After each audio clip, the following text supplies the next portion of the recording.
Seahawks fans, wherever you may be. Thanks for listening to the show. Join your hosts, Bill Alvstad and Keith Myers, as we talk Seahawks football.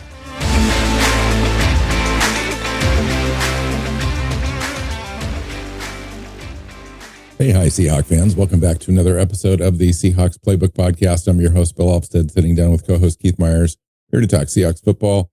Today, we are doing kind of a season recap show, review of all the things that happened in the offseason to get us to the first regular season game, and then kind of go through the year and find out how we went from Vegas setting the line on us at 7.5 over under to a 14-win team and the number one seed in the NFL. Kind of a crazy journey, Keith. I think you and I saw through this and saw it from the very beginning, you know, especially when they hired Klint Kubiak. It became obvious, you know, what they were wanting to do. It became very clear, you know, during the draft that we were going to improve incrementally there, and it just kind of all came together. Welcome in. Great conversation today. Yeah, this will be fun. Get a chance to kind of look back over the rest of the season and see everything that's happened. So, no, for sure.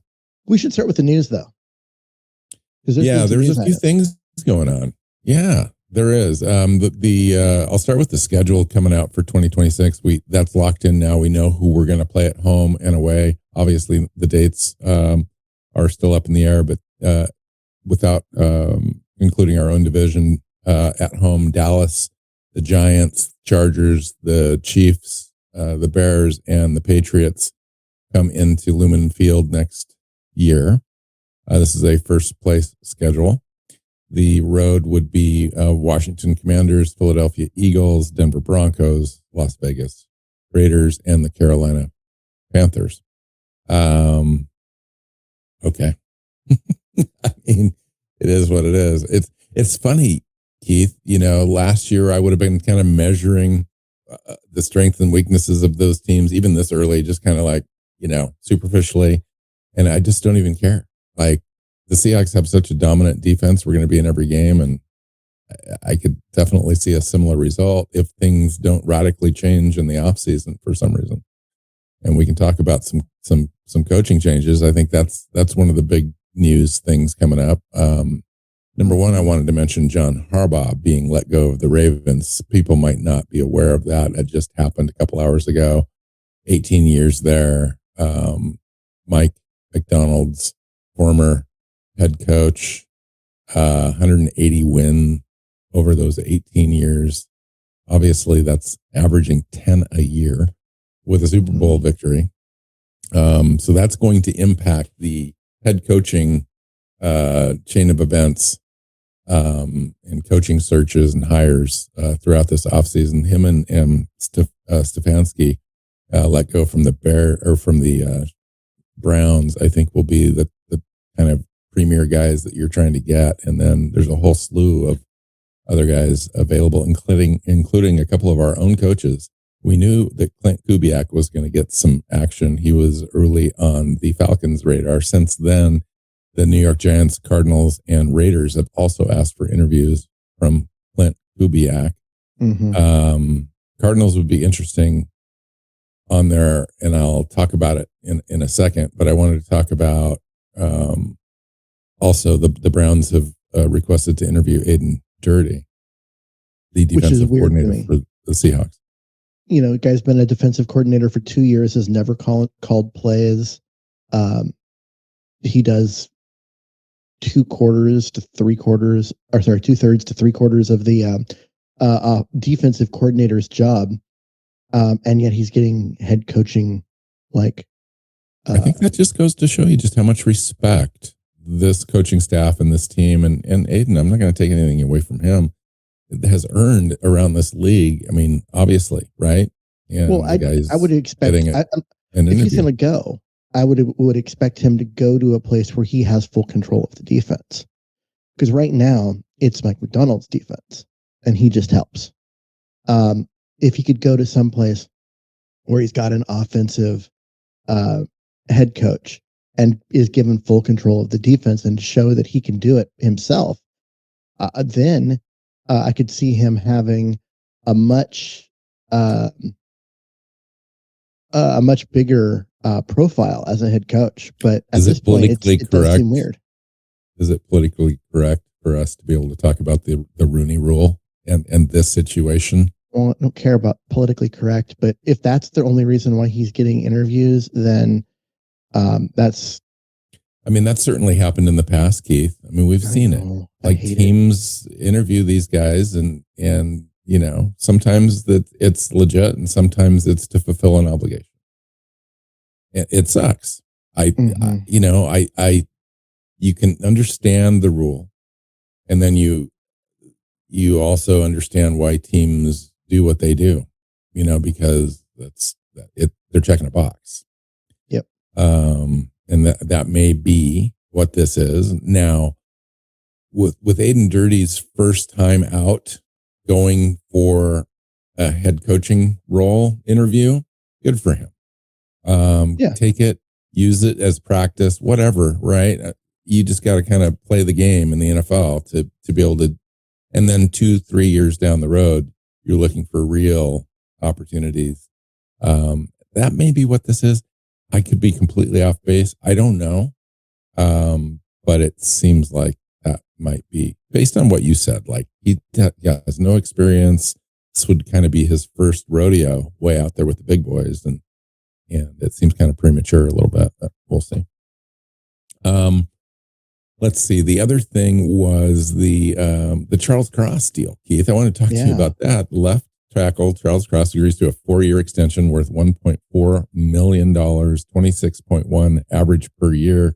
Those numbers really don't necessarily mean a lot, but I thought I'd throw it out there as that he would, if averaged like that, would be the third highest paid left tackle in the league among current contracts. What are your thoughts? Well, I mean, so where do you place him as far as left tackles go? I'd probably place him 7th, maybe 8th. And so paying him the 3rd, he's the most recent to have gotten a contract, and he's not setting the market, right? Other people are. Plus, he was set to have a cap number of $18 million next year because of the 5th-year option. So even though he gets more money overall, I think I read that he gets like $40 million in year 1. 3/4 of that gets pushed into the later years. And so he'll end up with like a $16 million cap hit. So they actually save money against the cap in year 1. Granted, it pushes more down the line, but after a couple of years, you can get out from underneath that if you need to. And so overall, it's not a bad contract. I mean, I get that it's the biggest non-quarterback contract in Seahawks history, and people are gonna flinch at that and whatever, but the inflation of contracts in the NFL due to the rising cap is a thing. Like salaries continuously go up, and you just have to kind of accept that if you're the most recent star at your position, you probably get to set the market. And he didn't. He's 3rd. So I don't have a problem with the deal. I don't have a problem with the numbers. We'll see when the final structure is laid out and how much of the guarantees in the last couple of years are there. If there's none and they can get out from underneath it, that would be great if they need to. Because if he gets hurt or just never plays up to his ability again, then they need to make sure that this isn't a long-term issue. And so I think that we have to be careful with the guarantees, but overall, it's not a bad contract. It really isn't. I do know that there are $75 million in guarantees in this contract. I do not know the structure of the deal. Mm-hmm. So I know the parameters, but I don't know the structure and how it's laid out year by year. Obviously, it's reported as being weighted up front with, $40 million up front, which means those guarantees are loaded up front. Which is also, okay, because then year 3 or 4, you're then looking at a situation where if something does happen, it's not not so painful to move on. If you're looking at guarantees, you also have to look at what kind of guarantees. are they guaranteed against injury or is it fully guaranteed? Because if it's just guaranteed against injury, then that means as long as he finishes the season on the active roster and not on IR, the next year's like chunk of that guaranteed against injury isn't actually guaranteed. So, I mean, it comes down, some of it's reporting, some of it's where are they getting the sources. If you're Charles Cross's agent, you want this to look like the best deal ever. And so you're reporting. And that's exactly where it's coming from. Yeah, you're reporting even the injury guarantee is as quote unquote guarantees because it makes the contract look better. But if it's not fully guaranteed, then is it really guaranteed? So I am good with this deal as well, Keith, in that I feel like Charles Cross has improved each year. And this was kind of a pivotal year for him in that he had a new offensive scheme again, a new offensive line coach, and had an opportunity to stand out. And I think he did with a rookie left guard next to him. Now, granted, that rookie ended up being pretty tremendous, but nonetheless, he finished 14th in pass block win rate for this season, 94%, 36th among 86 tackles in Pro Football Focus grading this year at 73.2, which doesn't mean anything, but yeah, I don't care about that. He allowed 24 pressures and 2 sacks in 14 games. Injured the last 3, expected back for the playoffs. All's good. And it was noticeable when he was gone. I mean, it was. Yeah, but you know what? I'm pleased with the way Jones was able to come in, though. Oh, no, I would agree with that, too. But there was a lot more help on that side by a tight end when Jones was in there than when Cross was in there. Yeah, I agree. Okay, so let's talk about this season and just tremendous overall job that the entire team did from top executive down to the water boy. I mean, this whole thing was run very well. I think Mike Macdonald's not only proved himself as a defensive guru, but just a really solid NFL coach and administrator of all the things that the team needs him to administrate. All the delegation of duties to all his coaches, to the messaging that his coaches then pass on to all the players, allowing all the players to have a voice as well and a personality, and it just all works. Just tremendous all the way around. The expectation, let's just talk about the off season. 10 games last year, Keith, in Mike Macdonald's first year, missed the playoffs because of just playoffs seeding and because of a completely incompetent offense that was just downright terrible. Yeah, and we barely missed. I mean, we had like a tiebreaker, like the fifth tiebreaker down the line to make that decision. It would have been nice to get that experience last year, but we didn't. No big deal. We knew they jettisoned the offensive coordinator and full staff after the season within a week, and the search was on, and it needed the year before we had to have the patience to get Mike Macdonald, and that choice was amazing. We needed that same level of patience in the offensive coordinator search because they wanted to take their time. It was Mike Macdonald's deal. He wanted his guy. They wanted to make sure, though. Talk to me about that process and the selection. Well, I mean, ultimately, Kubiak was the guy that you and I locked into the day that Greb was fired. We looked at the candidates that were out there, and we're like, the guy they want is Kubiak. He's going to run the ball. He's got the outside zone running scheme, which fits the personnel. Just a lot of the things that he does, it comes straight out of like, this is what Mike Macdonald says he wants. And they went and they interviewed him. Right. And then they interviewed a bunch of other people. And I spent the whole time going, why? Why do we care? Because why do you think that they did? I think now in retrospect. I think what they were doing was they were wondering if someone was going to wow them, and they wanted to just hear what other people had to say.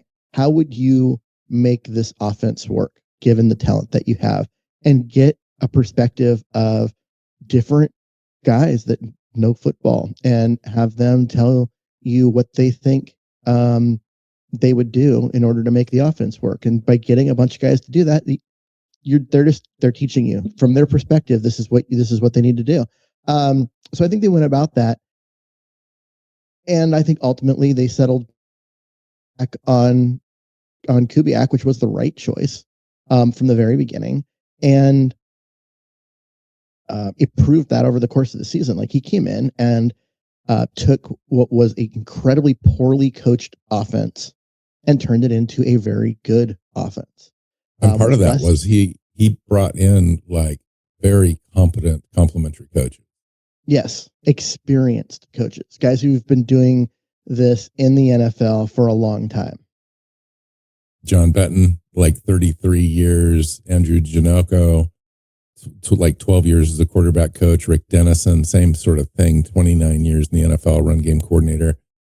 Justin Outen, run game specialist, assistant offensive line coach. Again, tons of experience. And these guys just proved their worth over time. Now, we talked about, and we're kind of jumping ahead a little bit, at least I am, about the need to coach these guys up. That was going to be part of the expectation of growth that we were going to see from the offensive line, because we didn't sign anybody in free agency. And we're really only getting one guy out of the draft that was going to, be inserted immediately into the starting lineup. So we were expecting that coaching staff to really do what they did, and they ended up doing it, which is tremendous. Yeah. I mean, and that's really, when there were limited resources as far as what they could throw at a big problem. They threw the first round draft pick for Gray Zabel at the biggest of the problems. And then they asked the coaching staff to make up for the rest, which between, getting Zabel up to speed and Sundell and, Abe Lucas and Charles Cross, and development of all of those guys, they got enough improvement over the three guys that essentially were returning. Because Sundell was the backup, but he won the job away. But the improvement of those three guys, as well as the inserting Zabel, was enough to be a difference maker overall. But that's only part of it. The other part of it is a competent scheme and a competent play caller who knows what he's doing and could use the run to set up the pass, could use motion, could use rollouts and bootlegs and play action, and all the things that a competent coordinator does that the Seahawks didn't do the year before. And I mean, ultimately that is a big chunk of it. That's not the only chunk of it. There was another couple of moves made by John Schneider in there. Amazing. That mattered just as much. As far as, I mean, yeah, like Schneider got rid of Geno Smith, decided to move on from Geno Smith, traded to the Raiders, got the draft capital. Wide receiver, just a few days later, wide receiver DK Metcalf says he wants to go to, and he's gone within the week to the Steelers for a premium draft pick, returned. And then free agency opened up, and there was an obvious choice, but it needed to happen with Sam Darnold at quarterback. It just happened to happen the way that we needed it to happen. It's like Minnesota decided to move off Sam, exposed him to free agency, and boom, we were right there within the first day to sign him to a deal. Don't know if he was completely targeted with, when Geno was let go. Like, was that already in the works in the background? Don't know for sure, but it did happen. Cooper Kupp comes along as well, and a big signing on the defensive side ended up being really big. In the moment, we weren't sure DeMarcus Lawrence because of some recent injury history, but boy, did that work out. Yeah. I was thinking, with the Sam Darnold one, like moving off of Geno Smith, who was declining. He'd had that really great first 10 games as a Seahawks starter, and then had just progressively declined over 2.5 years. It was time to move on. The team needed to move on from him.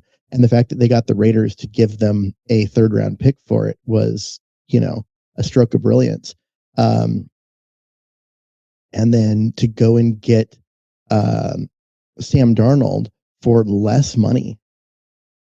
So you got a player that's 10 years younger who is significantly better and playing for less money, and you got a 3rd-round draft pick out of the trade.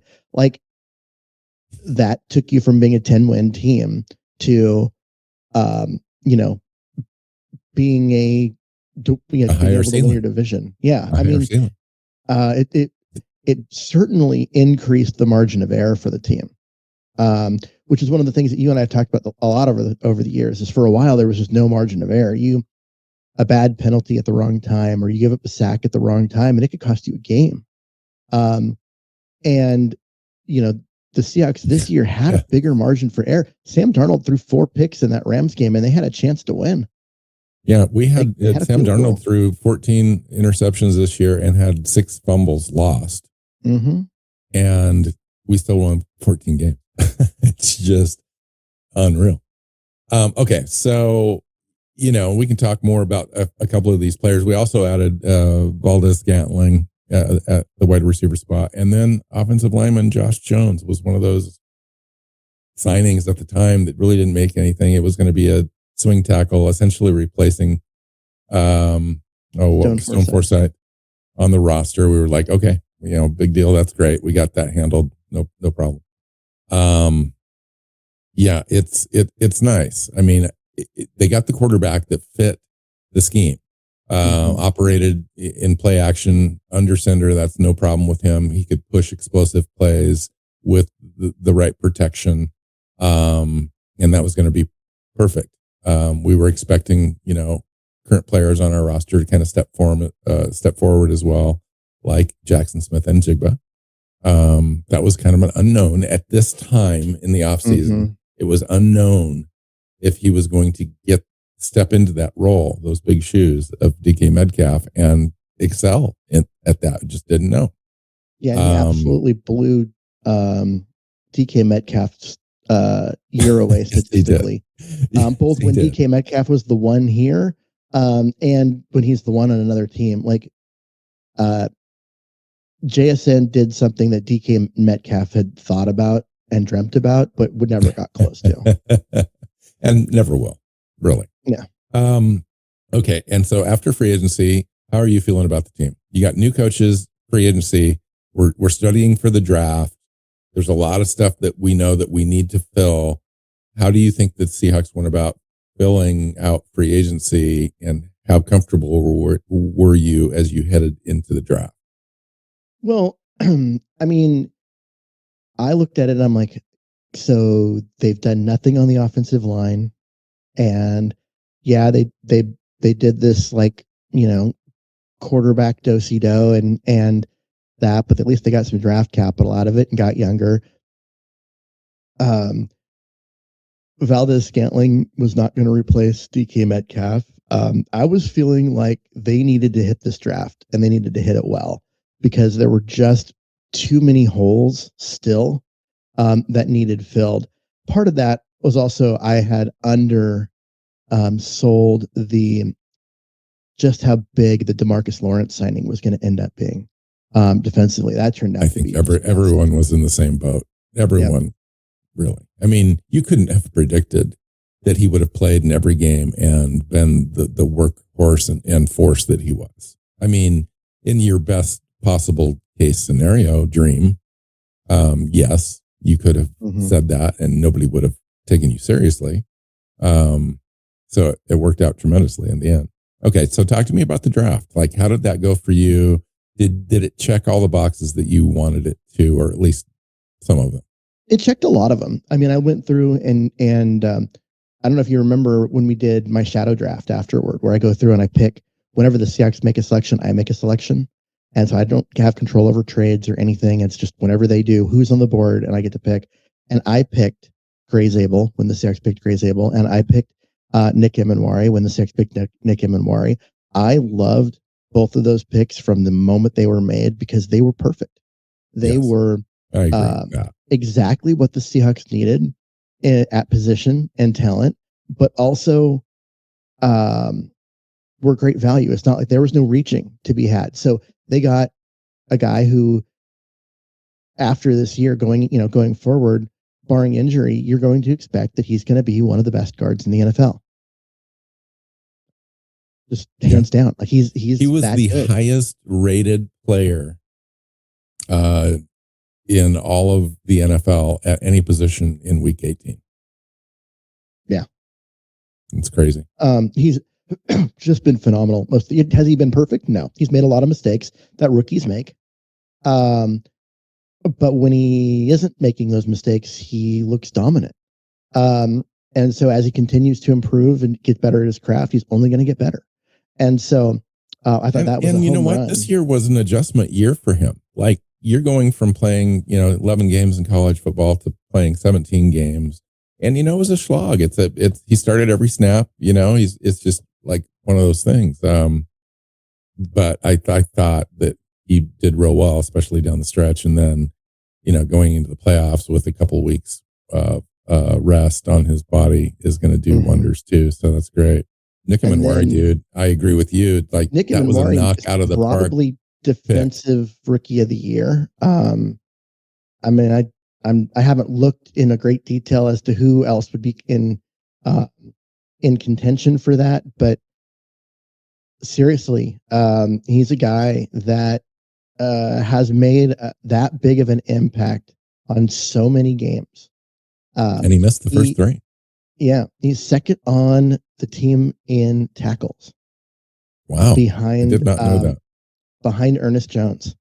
One more than Drake Thomas. Second on the team in tackles. At safety. And a guy that missed the first three games. Like, he's just been an impact guy in every game. Just an absolute, that was just a killer draft pick. And honestly, with those two guys, you got two blue chip, Pro Bowl level players in your first two picks of the draft. That's how you build a championship team quickly, is by nailing those draft picks when you have them. And they did. They really nailed those draft picks. Yeah, no doubt. And then they picked up tight end Elijah Arroyo. It didn't work out he missed the last 5 games of the season. There's a chance he can come back in the for playoffs. It didn't work out quite as well as I thought it might. Just from an underutilization, I think, standpoint. And he needed some development, I think, a little bit. Kind of understanding defenses, understanding soft spots in the defense, all that kind of stuff. I think it'll come along for him. I think he showed enough where I was certainly excited at different times that he could have an opportunity to pop, and it just never really completely happened. But I think the opportunity is still there. I think he's going to be a very good player for quite a while. Jalen Milroe in the 4th round, or the round 3, the end of round 3. I thought that was, at the time, just a home run of a pick. We'll see now in time how he develops. 3 snaps. He played 3 snaps this season. And they were all awful. Yeah, he had 2 runs, 2 runs for a total of 2 yards, and then a fumble on an option play. Yeah. Not good. And then that was it. They shut him down. They shut him down. They're like, we're not keeping a roster spot. We're not going to put that on the field this year. Yeah. That's and so basically what they said. Yeah. So they're like, this isn't going to add to what we're doing. So they shut him down. Now, we were both excited. We figured if you could come in for 4 or 5 plays a game and add some explosiveness and whatever, that would be cool. But he never did that. He got 3 plays all year. And could happen anytime though. Next year, it could happen the year after, whatever. He's there. He's a weapon. I don't, they probably won't move off of him unless he gets some serious playing time. in preseason just knocks it out of the park, he could be a tradable asset, but we'll see. Yeah. I mean, then they didn't have a pick in the 4th round. In the 5th, they got what I think are 3 really good understated picks in the 5th round. Guys that played better than their draft status. Torrey Horton made Marcus Valdes-Scantling expendable. Yeah. With his play. And ultimately he got hurt right when they traded for Shaheed. So we haven't seen much of him since like week 9. But during this first, he played a big part. He was the deep threat. He was the guy that created space for JSN to work and hit on a bunch of big plays too. Riley Mills was a guy that would have probably been a 2nd or 3rd round pick if he hadn't blown out his knee. They basically got him to redshirt and have a really, really talented guy that they weren't expecting much from, but they were only spending a 5th round pick to get him a lot more talent. Right. And he's actually managed to get himself right, get himself onto the practice field, and then practice his way into the rotation and into games. And so you look at him and, he's a guy that I'm looking for it right there. In the last, he played in the last 4 games, ended up only with 28 snaps total, but it was enough that Quentin Bohanna was not active for any of those games. Brandon Peely was not active for 2 of those games. He took those guys' spots in the rotation. It gives you an option too to potentially move on from Jaron Reed. At some point now, they need to be watching their roster, the salary cap, all that kind of stuff, and those things kind of matter. And unfortunately, and so it could allow you to get younger and all that stuff at the position. So it's crazy. Just so you kind of appreciate how, and I'm not talking to you specifically, Keith, but how John Schneider has done the last few years and accumulated talent. So we just talked about the guys in the 2025 draft. In 2024, we have Byron Murphy, Christian Haynes, Tyrese Knight, AJ Barner. In the 2023 draft, it was Devon Witherspoon, Jackson Smith and Jigba, Derek Hall, Zach Charbonnet. In the 2022 draft, it's Charles Cross, Boye Mafe, Kenneth Walker, Abraham Lucas. Talk about hitting all your draft picks, dude. Yeah. I mean, that's how you end up improving the roster incrementally over time and end up at 14 wins at the end of that run. Imagine how much better this team would look if that Christian Haynes pick had hit. Right? I still wonder about him, man. He's still hanging around, and I just don't understand like what happened there. Yeah, that pick is like, it's a mystery because all the talent in the world to play guard, but just can't get on the field. And multiple coaching staffs have been like, no thanks. We'll play someone else. They freaking played Anthony Bradford all year. And he was just terrible. He was like the weakest link on offense for the Seahawks. And Haynes couldn't get on the field, even with that being in front of him. Like something missed badly there. But if that pick had panned out the way that everyone thought it would, the way the Seahawks did, the way that his tape and it would have been 100% hit. Yeah, I mean, you would think about what the offensive line would look like now. Now you've got Zabel and him, 2 competent guards to go with your 2 competent tackles. This running game would be like insane. Yes, but it is what it is. So without getting into every game and every, minutia of the entire season, this regular season, you predicted 11 wins. I predicted 12. We're in the same ballpark there. We obviously know where we ended up. We started, the bookends on this regular season were San Francisco. We started with a loss against the 49ers on September 7th, 17-13, essentially because of a late sack fumble on Sam Darnold that cost us an opportunity to score points right there. And then the last game of the season. Talk to me about the evolution of this roster, of this team, of Mike Macdonald, of Sam Darnold, of the running game. Just, the emergence of certain players that you want to talk about that were key to this team becoming what they ended up being. Well, you look at I want to look at the defense, because the defense played in week 18. They just absolutely shut San Francisco down. It was like 174 total yards of offense, and 3 points. And it was just crazy how dominant the defense was. But a lot of that came, they didn't have Nick Immanwari got hurt like on the third play in the opener. They didn't have Uchenna Nwoso back from his knee injury yet. They were still kind of feeling out what the rotations were going to look like. How much do you play DeMarcus Lawrence, or do you play him less and try and keep him fresher? They still, made San Francisco's offense look ordinary. Yeah. Despite all of that, defense played well enough in that game to win, no doubt. Yeah, but the offense really struggled. They really wanted to run the ball. They couldn't run the ball. It was a poorly called game. Yeah.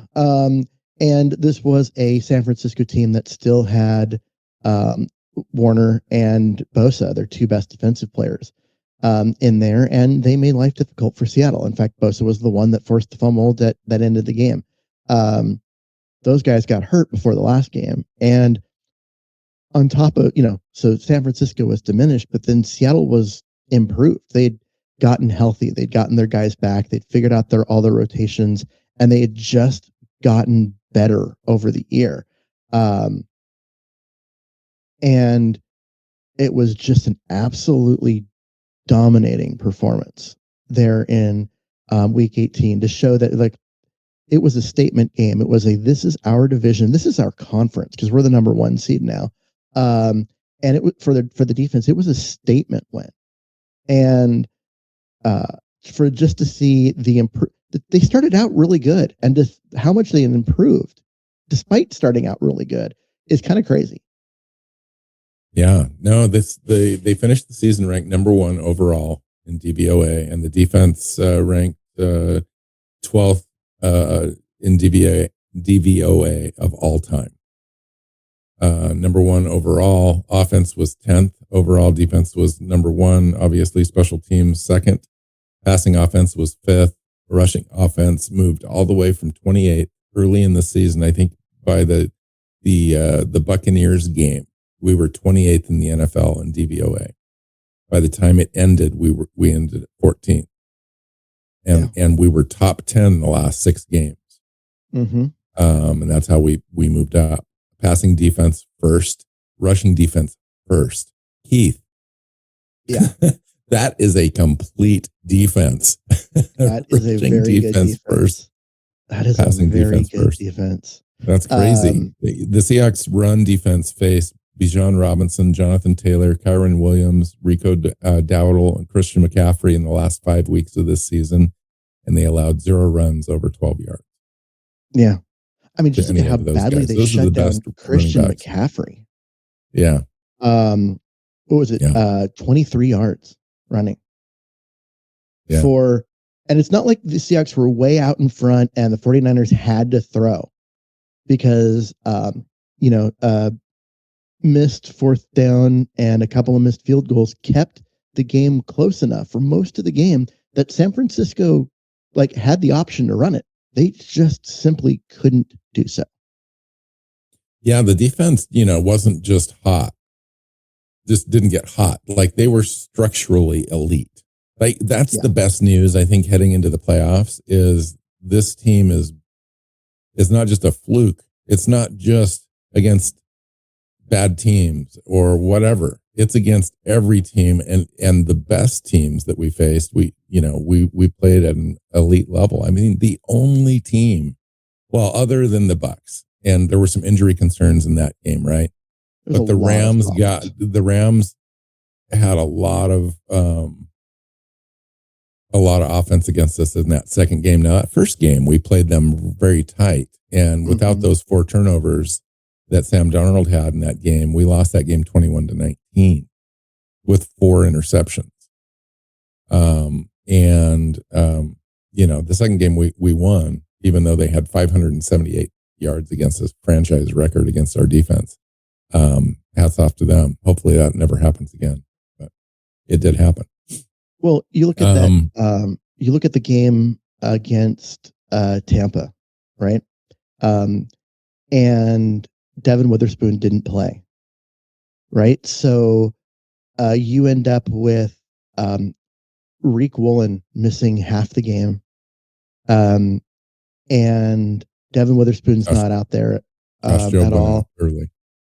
Josh Jobe went out early, and so you have you're without. Or I guess no, Witherspoon did play, but it was his first game back after missing 4 weeks and looked a little rusty. But yeah, Reek Woolen played. I think Kobe Bryant missed some time in that game. 55% of the snaps. Josh Jobe played 23% of the snaps. Witherspoon played 72. Nehemiah Pritchett got on the field for 29% of the snaps. And then, Kobe Bryant missed time. And Tyokara played the entire game. D'Anthony Bell played 7 sacks. Jarek Reed played 7 snaps. Julian Love was also out. I mean, they went into this game without Julian Love,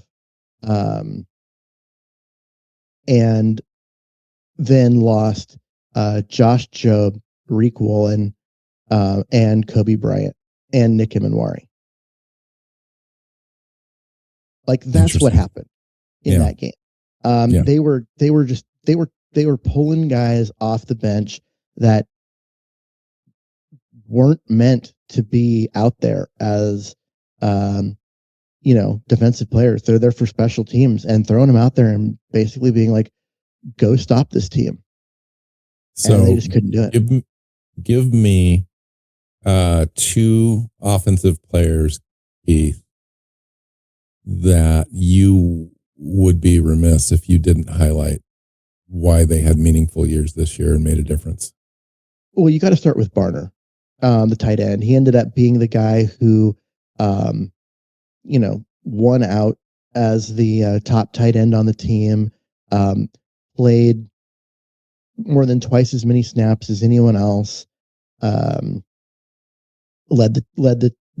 the group in terms of receptions and yards and touchdowns, and had just a big impact on games. It was a great outlet, especially as the season went on. He became more and more involved in the offense, and you gotta give AJ Barner the props for being arguably one of the like a Pro Bowl caliber tight end. And then you throw in on top of that his ability to, be the guy that runs the tush push, and get those first downs when you need it to. I mean, that's, you got to, like, he's a guy that deserves. He really emerged, dude. And then the mid-season pickup of Rashid Shaheed, and the first couple of weeks didn't seem to make much of an impact, having a hard time getting integrated, and then just became a bigger and bigger, having a bigger and bigger role as the deep threat, as the punt returner, as the kick returner. He got that comeback against the Rams going with the big punt return for a touchdown. Caught a couple of really big, like 20+ yard plays. Just really kind of added some balance, because teams were going. I mean, they were just attacking JSN and trying to take him out of everything that Seattle was doing with 2 or 3 guys, and they needed someone else to be able to get open and keep those safeties honest. And Shaheed ended up being that guy. and someone that the team really depended on, to the point where when he went out in that Carolina game, week 17, after only 12 snaps, you kind of noticed that he was gone. Like the defense struggled to, the offense struggled to find consistency, moving the ball, because you got JSN in there, but the passing game just wasn't as efficient. There just wasn't that second guy there getting open, unless it was AJ Barner. Like that's really what it is. If AJ Barner didn't get open, then Darnold had nowhere to go. And so getting Shaheed in, like I said, he was a mid-season trade. They got him in. He's made a big impact and really led to helping this offense be balanced. Yeah, excellent choices. There were so many players on offense that emerged, like role players, like Jalen Sundell. It's like he was kind of had some snaps last year and nobody really expected much of him. Oluwatimi was going to come in and take that spot, and that was the hope. Sundell came in, pushed Oluwatimi aside, took that job when he was injured earlier. Oluwatimi came in and did a great job just filling in, and then Sundell got that job back immediately when he was healthy, and along with Zabel over at left guard, just really a nice athletic tandem in there in the middle of that defense. Probably Janu Jeremiah called that out too, said it was the most athletic center guard combo in the league, which is interesting considering the scheme that we run. And so, those guys were just amazing. Abe Lucas played an entire season. No injuries. Josh Jones came in and we talked about that signing and free agency as being an afterthought really at the time, and comes in. Charles Cross goes down with a little injury at the end of the season there. And he comes in and fills those shoes against some big games that mattered. Like we needed those games to get the number 1 seed. And he was like, he did the job, but I would say, if I was going to do 2 players that you just couldn't live without, it would be Sam Darnold and Jackson Smith and Jigba. Yeah, but like we already Jackson talked Smith. About them. I know, but Jackson Smith and Jigba had like a record-setting performance for this franchise and was on pace to eclipse the all-time record for receiving yardage early in this season. Got shut down, a little bit midway through, and towards the end kind of picked it up a little bit more, but just an amazing player to emerge for this team, amazing person, just a perfect leader of that wide receiver room. And then Sam Darnold just not only emerging, but really just taking command of the team, the offense, I think the quarterback room, is in good hands and kind of runs through him for the foreseeable future, which is a huge thing for a franchise. I mean, to find that kind of franchise quarterback, quote unquote, that you need and want to have for your team in the way that we were able to do it and acquire it and not have to pay, top dollar to a guy that doesn't work out. That was huge for this team. Over 4,000 yards passing, 28 touchdowns, did have the interceptions,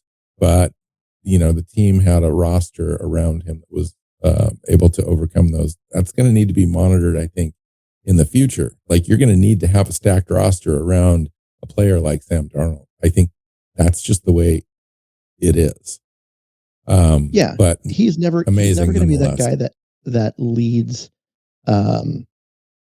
that is the one guy who carries your team. That's just, will he? He does a lot of great things and can lead your team to a Super Bowl. I honestly think he can. And we're going to see this year he's going to get his chance, but he's not a guy who, like Peyton Manning took some teams that were just terrible, talent wise, and won a division and took him deep into the playoffs just simply by being that good. And I don't think Darnold's going to do that for you. You've got to put a team around him. But he's got a GM and a coach that can put a team around him. And so far, returns have been great. You mentioned JSN. I want to come back to him because his year has been so special. If you throw out the Minnesota game where the Seahawks only threw 4 passes in the second half and only had 128 passing yards because they were blowing Minnesota out by so much, they just stopped throwing the ball. Right? Take that game out. What was JSN's lowest receiving yards total in any game this year? Oh, that's a great question. I don't know. It was the 72 yards he had against Carolina. Wow. That's it. Every other game he was more than that. He had the 79 game against Arizona in week 4 where he came out at the end in the second half. Yeah, he had no receptions for no yards, no targets in the first half, but still ended up with 90 or with 79 yards in there. But you look at he ended up with 1,793 receiving yards this year, blowing away the previous Seahawk record. 15.1 yard average. It's just crazy how he did this. And he did this by having, let's say 1, 2, 3, 4, 5, 6, 7, 8, 9 games in which he broke 100 yards receiving. And there were 3 other games where he was in the 90s. 4 other games where he was in the 90s. And they really didn't have a huge other primary target or other threatening weapon that other teams had to game plan for necessarily. He was they were game planning against him in every game. He was seeing, double coverage, triple coverage. So he had bracket coverage underneath and a safety over the top, all on him. And he was still putting together stats. Yeah. That's why I think it's going to be important to kind of evaluate that wide receiver room in the offseason. So quickly, I want to kind of move through this fairly quickly. We're getting deep into this show. On the defensive side, a couple players that really stood out to you on a historic level defense. Oh man. Josh Jobe needs to get credit in there. He played more snaps than any cornerback. A guy that we thought was going to be a nickel. A year ago, he was making like $2.5 million on a reserve, on a what do you call it? Contract. Restricted contract. Yeah. Restricted free agent contract. Guy that it just amazing. Battled hard and eventually took Reek Woolen's job on the outside and just never looked back. Just continues to get better every week, and that's kind of scary because he's been really good recently.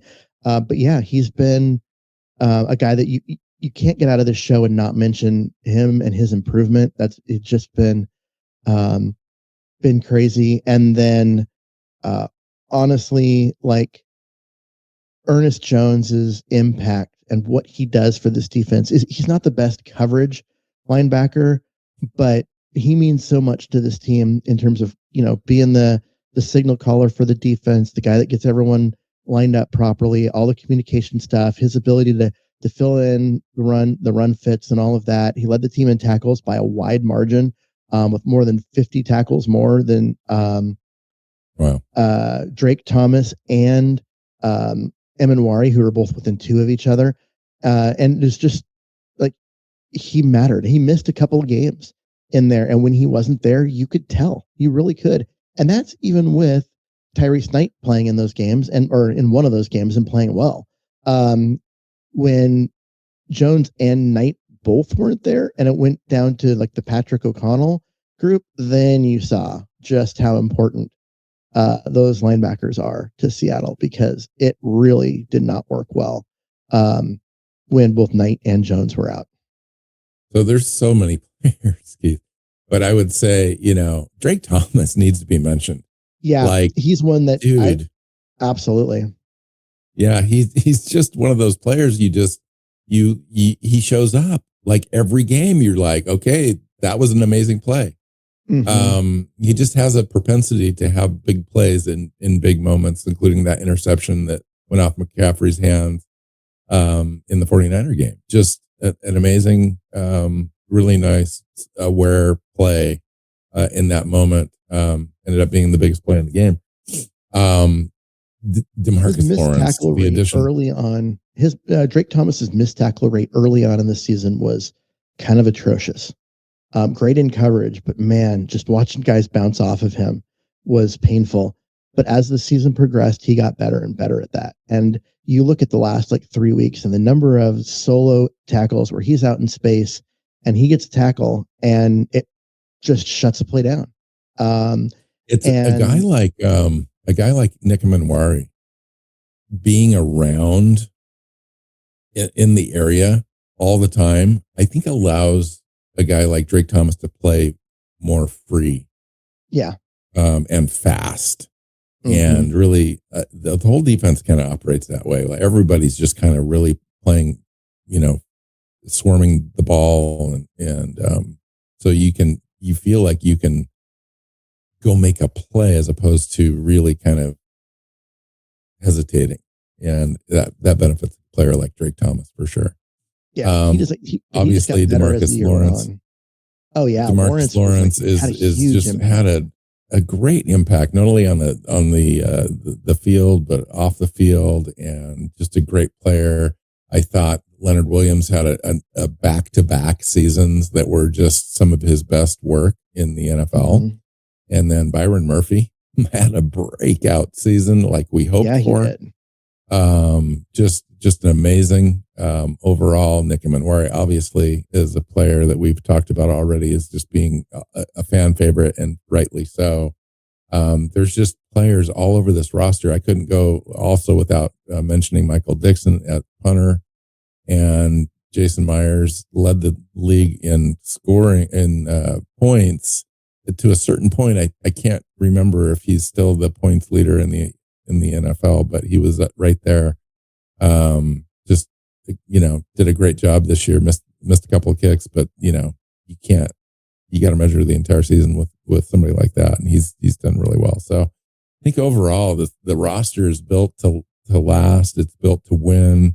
If you have been listening to podcasts and NFL shows on the NFL Network and ESPN, Seattle has become the darling of conversation about the playoffs and who's favorite to get to the Super Bowl and win it. Just time after time, it's Seattle being at the forefront of people's thoughts and conversation as to who is going to be there at the end because of their dominant defense and the timely offense that they have. I mean, and the ability to run the ball, especially the last 6 weeks. That's not a fluke. When you do it 6-7 weeks in a row and your opponents are varying and so forth, and some of those opponents are pretty decent against the run, you're looking pretty good. I mean, that's a very, very solid formula for winning big games in big moments. Yeah, I mean, you look at the playoff teams in the NFC, and you're going to see 49ers who are bad defensively, the Bears who are bad defensively, Green Bay, which was great defensively early in the year, but they've had so many injuries. They're not good defensively currently. Carolina, who is just genuinely kind of a bad football team. Yes. And still managed to back their way into the playoffs, losing to Tampa, but then still ending up winning in the division because of tiebreakers.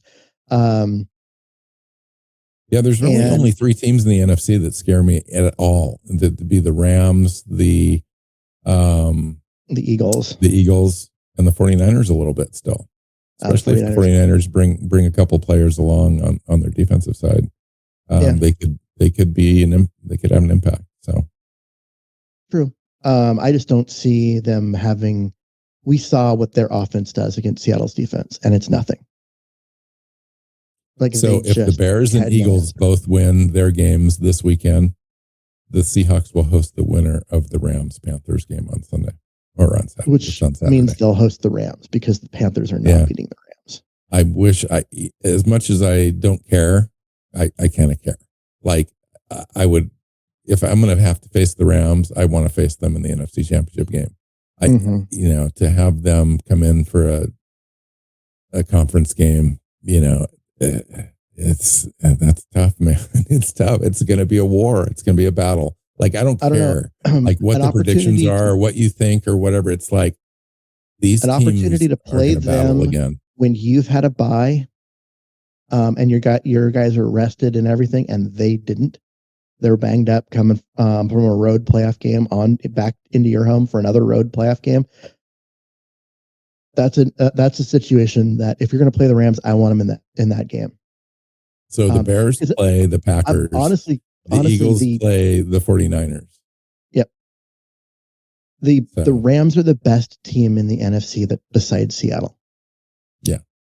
And I don't think it's close. It's Seattle, the Rams, a big gap. And then like three teams. The Bears, the 49ers, the Packers, the Eagles. It doesn't matter. They're all kind of yeah.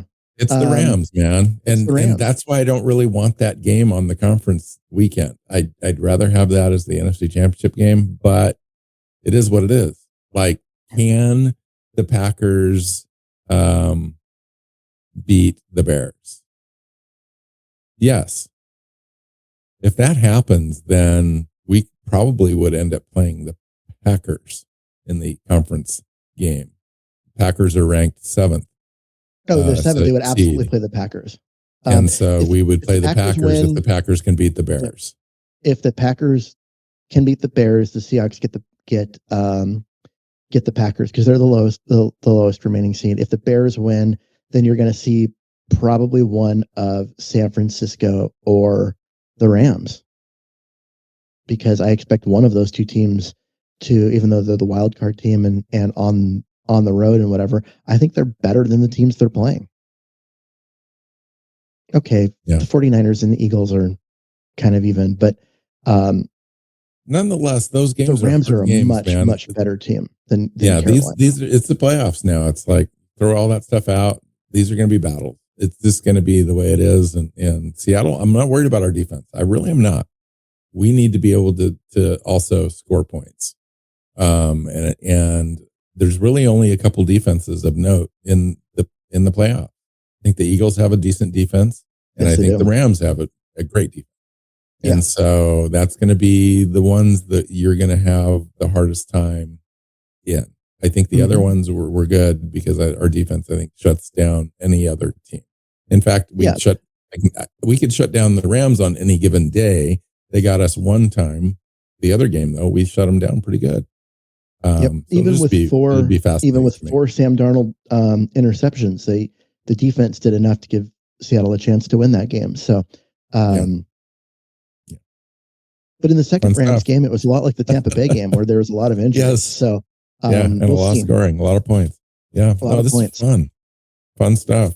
I think we've got a good shot. We'll see. See what happens. Great time of year. All right.